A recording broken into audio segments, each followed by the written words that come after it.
ভালোবাসা কখনো শেষ হয় না, বেঁচে থাকে চিরকাল। কখনো গল্প হয়ে, কখনো কবিতা হয়ে, আবার কখনো বা স্মৃতি হয়ে। ভালোবাসা কথাটা কে আগে বলল সেটা বিষয় নয়, আসল হলো কে কাকে কতটা ভালোবাসে। একজনের ইচ্ছাতে কখনো সম্পর্ক গড়া সম্ভব না, কিন্তু একটা সম্পর্ককে ভেঙে ফেলার জন্য একজনের ইচ্ছাই যথেষ্ট, আর সেটা হলো অবহেলার মাধ্যমে। হারিয়ে যাওয়া সূর্যকে ফিরে পেতে 12 ঘন্টা সময় লাগে, কিন্তু হারিয়ে যাওয়া বিশ্বাস সারা জীবন অপেক্ষা করলেও আর ফিরে পাওয়া যায় না। চায়ের কাপে ভেজানো বিস্কুটটাও একটা শিক্ষা দেয়, কারো প্রতি এতটা ডুবে যেও না যাতে নিজেকেই ভেঙে পড়তে হয়।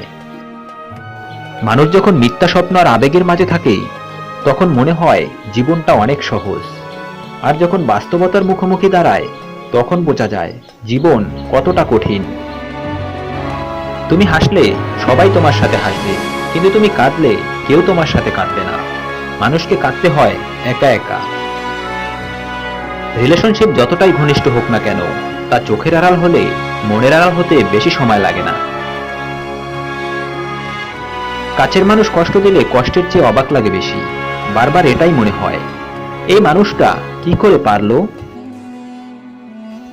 অল্পতে কেঁদে ফেলা মানুষের মন খুব সরল হয়, আর এই সরল মনের মানুষগুলোই জীবনে বেশি কষ্ট পায়। একা থাকাই ভালো, অন্তত কষ্ট দেওয়ার মতো কেউ থাকবে না। কাউকে খুব বেশি আপন করতে নেই, কারণ আপন মানুষগুলোই ভালো জানে ঠিক কোথায় আঘাত করতে হয়।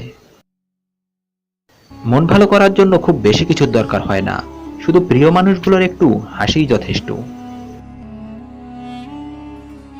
কাউকে অবহেলা করলে কতটা কষ্ট হয় তা তুমি সেদিনই বুঝবে, যেদিন তোমাকে কেউ অবহেলা করবে। কাউকে রিক্ত ভালোবেসে গুরুত্ব দিলে সে তোমাকে সস্তা ভেবে অবহেলা করবে। হ্যাঁ, এটাই বাস্তব। রূপে কি আসে যায়, মনটাই তো আসল। রূপটা তো সারা জীবন থাকবে না, মনটাই থাকে। একটা মানুষ তখনই একা থাকতে পছন্দ করে যখন সে দেখে সবাই তাকে ঠকায়। অতীতকে ভুলে থাকার একমাত্র হাতিয়ার হচ্ছে বর্তমানকে নিয়ে সব সময় ব্যস্ত থাকা।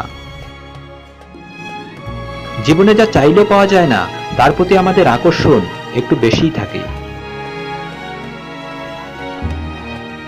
যদি অনুভব করো কেউ তোমাকে এড়িয়ে চলছে, তবে তাকে আর কখনো বিরক্ত করো না।